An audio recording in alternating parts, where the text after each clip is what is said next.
Hello traders, daily ട്രേഡേഴ്സിൻ്റെ പുതിയൊരു വീഡിയോയിലേക്ക് എല്ലാവർക്കും സ്വാഗതം. നിഫ്റ്റി ഇന്ന് നല്ലൊരു മൂവ്മെൻറ്റാണ് നൽകിയേക്കുന്നത്. അപ്പോൾ ഇതിൽ നിങ്ങൾ മനസ്സിലാക്കേണ്ട കാര്യം എന്ന് പറഞ്ഞു കഴിഞ്ഞാൽ നിഫ്റ്റി ഒരു മൂവ്മെൻറ്റ് സ്റ്റാർട്ട് ചെയ്തിട്ടുണ്ട്. അതിപ്പോൾ തൽക്കാലം പി ഇ സൈഡിലേക്കാണ്. കറക്റ്റായിട്ട് കേൾക്കുക കേട്ടോ. ഒരു 9-ാം തീയതി തൊട്ടിട്ട് 22-ാം തീയതി വരെ കൺസോൾട്ടേഷനാണ്. കാര്യം മൂവ്മെൻറ്റുകൾ സി സൈഡിലേക്ക് വന്നെങ്കിൽ കൂടിയും ഗ്യാപ്പ് ഇട്ടിട്ട് അല്ലെങ്കിൽ ട്രേഡ് എടുക്കാൻ പറ്റാത്ത രീതിയിൽ അങ്ങനത്തെ രീതിയിലൊക്കെയാണ് നിഫ്റ്റി ഇത്രയും ദിവസം മൂവ് ചെയ്തത്. പക്ഷെ നമ്മുടെ രീതിയിലേക്ക് കറക്റ്റായിട്ട് പ്രോഫിറ്റിലേക്ക് പോകുന്ന രീതിയിൽ കറക്റ്റായിട്ട് ആക്ടിവേഷൻ നടക്കുക, പ്രോഫിറ്റിക്ക് പോകുക എന്നുള്ള രീതിക്കൊക്കെ വന്നത് എന്താണ്. Morning sections full side vase തന്നെയായിരുന്നു കേട്ടോ. ഈവനിങ് സെക്ഷൻസാണ് ഞാൻ പറയണത്. ഒരു 2:30-ക്ക് ശേഷം 2 മണിക്ക് ശേഷമൊക്കെയാണ് ഞാൻ പറയണത്. അത് നല്ല രീതിക്ക് ബിഹേവ് ചെയ്തിട്ടുണ്ട് നിഫ്റ്റി. നമ്മൾ ശ്രദ്ധിച്ചാൽ മനസ്സിലാവും. ഞാൻ ഓൾറെഡി പ്രീവിയസ് വീഡിയോസിൽ പറഞ്ഞത് 25,431 25,555 കാര്യത്തിൽ ലോങ് ആണ് രണ്ട്. പക്ഷേ അത് ഒന്നാണ് ബ്രേക്ക് ആയിക്കുന്നത്, സപ്പോർട്ട് ബ്രേക്ക് ആയിക്കുന്നത് ഒന്നാണ്. പിന്നെ ഒരു വേറെ സപ്പോർട്ടിലേക്ക് എത്തിയേക്കാണ് 25,155 എന്ന് പറഞ്ഞ സപ്പോർട്ടിലേക്ക് എത്തിയേക്കാണ്. 25,255 25,155, അതായത് 100 പോയിന്റ് ഡൗൺ ആയി ഓൺ ദ സ്പോട്ടിൽ. മനസ്സിലായാൽ കണ്ടിന്യൂ റണ്ണാണ് ഡൗൺ ആയിട്ട് വന്ന് നിൽക്കുന്നതാണ്. പിന്നെ സപ്പോർട്ട് എടുത്ത് തിരിച്ചൊന്ന് കയറിയിട്ടുണ്ട് സി. പക്ഷെ നമുക്കൊരു പി സെൻറ്റിമെൻ്റാണ് ഇവിടെ കണ്ടുകൊണ്ട് നിൽക്കുന്നത്. നിഫ്റ്റി മേ ബി 25,000 25,500 ടച്ച് ചെയ്ത സ്ഥിതിക്ക് ഇനി ഒരു നല്ലൊരു സെൽ ഓഫ് കാണാൻ സാധ്യതകളുണ്ട്. ബീറിഷ് ആയി എന്നുള്ളതല്ല, സെൽ ഓഫിന് സാധ്യതകളുണ്ട്. അപ്പോൾ അത് നിഫ്റ്റിയുടെ ടോട്ടൽ വ്യൂ ഇതാണ് കേട്ടോ. ഇനി അടുത്ത സപ്പോർട്ട് നമുക്ക് കാണാൻ പറ്റും 25,018 25,918 പിന്നെ ഒരു 100 പോയിൻറ്റ്സിൻ്റെ ബാക്കിലൊക്കെ ആയിട്ടാണ് വരുന്നത്. അപ്പോൾ അത്രയും കാര്യമാണ് നിഫ്റ്റിനെ കുറിച്ച് പറയാനുള്ളത്. ഇനി നമ്മുടെ ട്രേഡ്സിനെ കുറിച്ച് പറയാനുള്ളതാണെങ്കിൽ നമുക്ക് രാവിലെ ഒരു 1.5 വരെയും ട്രേഡുകൾ ഉണ്ടായിട്ടുണ്ട്. ഇല്ലാന്നും പറയണില്ലേ, ട്രേഡുകൾ ഉണ്ടായിട്ടുണ്ട്. പക്ഷെ നിങ്ങൾക്ക് എല്ലാവർക്കും അടിപൊളി പ്രോഫിറ്റ് എന്നുള്ള ലെവലിൽ ഇരിക്കാൻ പറ്റില്ല. ഒന്ന് നിഫ്റ്റി ചാർട്ട് ഞാൻ സ്പോട്ട് ചാർട്ട് നേരത്തെ കാണിച്ചപ്പോൾ രാവിലെ നല്ലൊരു റഷ് കാണാൻ പറ്റിയല്ലോ സി സൈഡിക്ക്. ആ ഒരു റഷ് ബേസിക്കലി അഗ്രസീവ് എൻട്രീസ് ആണ്. അങ്ങനെ എടുത്തിട്ട് പ്രോഫിറ്റിക്ക് പോയിട്ടുണ്ടെങ്കിലാണ് പ്രോഫിറ്റ് ഉണ്ടാവുള്ളൂ. അല്ലാത്തവർക്ക് ആ റഷ് കിട്ടിയിട്ടുണ്ടാവില്ല. പിന്നെ നിങ്ങൾക്ക് തീരെ ട്രേഡ് കിട്ടിയിട്ടുണ്ടാവില്ല. പിന്നെ നമുക്കുണ്ടായിരുന്ന ട്രേഡ് എന്ന് പറഞ്ഞു കഴിഞ്ഞാൽ ലാസ്റ്റ് ടൈമിലാണ്. അതും ഈ പറഞ്ഞ എല്ലാവർക്കും കിട്ടണ സാധനമല്ല. ഈ 2 മണി കഴിഞ്ഞ് 2:30 കഴിഞ്ഞിട്ട് നോക്കിയിരിക്കാത്ത ആൾക്കാരുണ്ടാവും. ബേസിക്കലി ഞാൻ നോക്കാറില്ല. ഞാൻ എൻ്റെ കാര്യമാണ് പറഞ്ഞത്. ഞാൻ ബേസിക്കലി 2 മണി കഴിഞ്ഞ് 2:30 കഴിഞ്ഞിട്ട് എക്സ്പീരിയഡ് ഡേയ്സ് ഒക്കെ ആണെങ്കിൽ ഓക്കെ, അല്ലാതെ നോർമൽ ഡേയ്സിലാണ് നോക്കേണ്ട കാര്യങ്ങളില്ല. ട്രേഡ് കിട്ടിയില്ലെങ്കിൽ കിട്ടിയില്ല എന്നുള്ളൂ. ഓൾറെഡി ഞാനൊരു 4-5 ട്രേഡ് എടുത്തിട്ടുള്ള ആളാണ്. ഞാൻ ടൈം ഫ്രെയിം പറയുന്നുണ്ടെങ്കിൽ ഒരു 2 മണിക്ക് മുമ്പ്, 2 മണി എന്നല്ല, ഒരു 1 മണിക്ക് മുമ്പ് വരെ അതിൻ്റെ ഉള്ളിൽ ഒരു 5 ട്രേഡ് ആയിട്ടുണ്ട്. നമുക്ക് പ്രോഫിറ്റും ഇല്ല ലോസും ഇല്ല.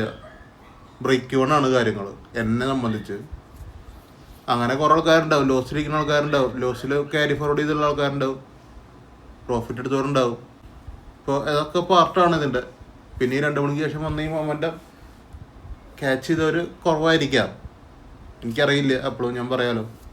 പക്ഷെ നമുക്ക് ആ ട്രേഡുകൾ വന്നിട്ടുണ്ട്, നല്ല പ്രോഫിറ്റുകൾ ഉണ്ടാക്കാൻ വേണ്ട സാഹചര്യങ്ങൾ ഉണ്ടായിട്ടുണ്ട്. ഫസ്റ്റ് നമുക്ക് ഒരാളത് 25,300 രൂപ ആണ്. 25,300 രൂപ രാവിലെ ഒരു ട്രേഡ് ഇവിടെയാണ് കിട്ടിയിരിക്കുന്നത്. അതൊരു 1:1 വരെ ആയിട്ടില്ലേ, 10 മിനിറ്റിൽ നമുക്ക് എക്സിറ്റ് അടിക്കേണ്ടി വരും. അതൊരു 3 പോയിന്റ് 2 പോയിന്റ് SL ആയിരിക്കും. 10 പോയിന്റ് കറക്റ്റ് SL കൊടുക്കണ്ട, 3 പോയിന്റ് 4 പോയിന്റ് അല്ലെങ്കിൽ 2 പോയിന്റ് 3 പോയിന്റ് SL നമുക്ക് പോകും. അത് കൊടുത്തിട്ട് ഇറങ്ങുക എന്നുള്ളതാണ് ചെയ്യാനുള്ളത്. പിന്നെ നമ്മൾ നോക്കുക, പിന്നെ ഒരു സെക്ഷൻ ഫുള്ളും ഈ പറഞ്ഞ SLൻ്റെ അടിയിലാണ് നിൽക്കുന്നത്. നമുക്ക് ഒരിക്കലും കയറി പോകാൻ പറ്റില്ല. പിന്നെ 52 എന്ന് പറഞ്ഞ ലെവലിലൊക്കെ കയറി പോകണം. ഇവിടെ ഇത്രയും വലിയ മൂവ്മെൻറ്റ് വന്നിട്ടുണ്ടെങ്കിൽ നമുക്ക് അഗ്രസീവ് എൻട്രി ആണ് കേട്ടോ. അതൊക്കെ ലാസ്റ്റ് ടൈമിന് കിട്ടിയാണെങ്കിൽ അഗ്രസീവ് ആണ്. പിന്നെ മുകളിൽ ലെവലുണ്ട് 129 എന്നുള്ള ലെവലുണ്ട്, അങ്ങോട്ട് എത്തിയിട്ടില്ല നിഫ്റ്റി. പിന്നെ ലാസ്റ്റ് ടൈമിലത്തെ ഈ എൻട്രി എന്നൊക്കെ പറഞ്ഞു കഴിഞ്ഞാൽ ട്രേഡ് ആക്ടിവേഷൻ അല്ല, അതാണ് ഏറ്റവും വലിയ ചടങ്ങ് കൊടുത്തത്. ഇവിടെ റെഡ് ക്യാനിൻ്റെ അടിയിൽ ലോസിങ് ആണ്, ഇവിടെ റെഡ് ക്യാനിൻ്റെ അടിയിൽ ലോസിങ് ആണ്. ഇപ്പോൾ ട്രേഡ് ആക്ടിവേഷൻ അല്ല, ട്രേഡ് ആക്ടിവേഷൻ നടക്കുന്നത് ഇവിടേക്കാണ്. പക്ഷേ ഇത് 73-ൻ്റെ എൻട്രി ആണെങ്കിലും 73-ലും കിട്ടില്ല, അടിയിലാണ് ലോസിങ്. പക്ഷേ ഇത് പ്രോപ്പറായിട്ട് പറയാന്നുണ്ടെങ്കിൽ 51-ൻ്റെ എൻട്രി ആണ്, ഇവിടെ 73-ലെ ആക്ടിവേഷൻ നടന്നേക്കണത്. അപ്പോൾ അത് അഗ്രസീവ് എൻട്രി ആയി മാറി. ഇനി അടുത്ത 83-ൽ 73-ലൊക്കെ ഉണ്ട്. പക്ഷേ 83-ലത്തെ എൻട്രി എന്ന് പറഞ്ഞു കഴിഞ്ഞാൽ കുറേ നേരം കഴിഞ്ഞിട്ട് ലിമിറ്റിലൊന്നും എടുക്കാൻ പറ്റില്ല. അപ്പോഴും അതൊരു പ്രശ്നമാണ്. നിഫ്റ്റിയുടെ കാര്യത്തിൽ അഗ്രസീവായിട്ട് എടുക്കുന്നവർക്ക് പ്രോഫിറ്റ് അല്ലെങ്കിൽ ചാടി കയറി ഓടിപ്പോകാന്ന് മാത്രമേ ഉള്ളൂ അങ്ങനത്തെ ഒരു മൂവ്മെൻറ്റ് വരുന്ന സമയത്ത്.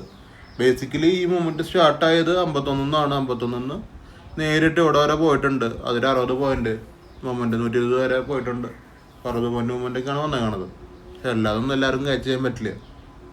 അതാണ് അവിടുത്തെ സത്യം. പിന്നെ 82,600 നിങ്ങൾ സെൻസസിൻ്റെ ഈ ഒരു ക്യാൻഡിൽ ഫോർമേഷൻ നിങ്ങൾ കണ്ടിട്ടുണ്ടാവും.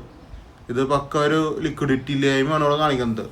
മോർണിംഗ് തൊട്ടിട്ട് ഇങ്ങനെയാണ് സെൻസസ് നിൽക്കേണ്ടായിരുന്നത്. പൊതുവെ ഇത് കാണാത്തൊരു സാധനമാണ്. ഞാനിപ്പോൾ കണ്ടിന്യൂസ്ലി കോഴ്സ് കൊടുക്കാൻ തുടങ്ങിയ ശേഷം ഇങ്ങനത്തെ ഒരു സിനാരിയോ ആദ്യമായിട്ടാണ് കാണുന്നത്. അപ്പോൾ ലിക്വിഡിറ്റി ഇല്ലായ്മയാണ് എന്നാണ് എൻ്റെ ഒരു തോട്ട് കേട്ടോ. നമുക്ക് വേറെ എന്തെങ്കിലും ഒപ്പീനിയൻ ഉണ്ടെങ്കിൽ കമൻറ്റിൽ പറയാം കേട്ടോ.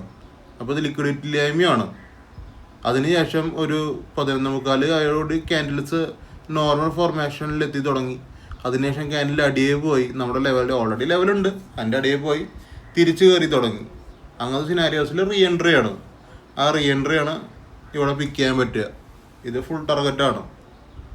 ഇതേപോലെ തന്നെ 507 എന്ന് പറഞ്ഞാൽ വേറൊരു വലിയ ലെവലാണത്. 507 എന്ന് പറഞ്ഞു കഴിഞ്ഞാൽ ഇന്നത്തെ ദിവസം വെച്ച് നോക്കുമ്പോൾ 507 എടുക്കേണ്ട കാര്യമില്ല. പക്ഷെ അതാണ് അടുത്ത എൻട്രി, മനസ്സിലായില്ലേ?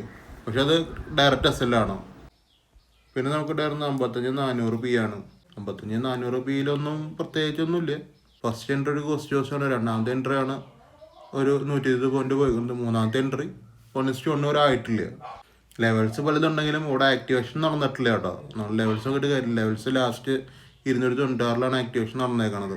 അതിൻ്റെ ഇടയിൽ 232 ആക്റ്റീവ് ആയി.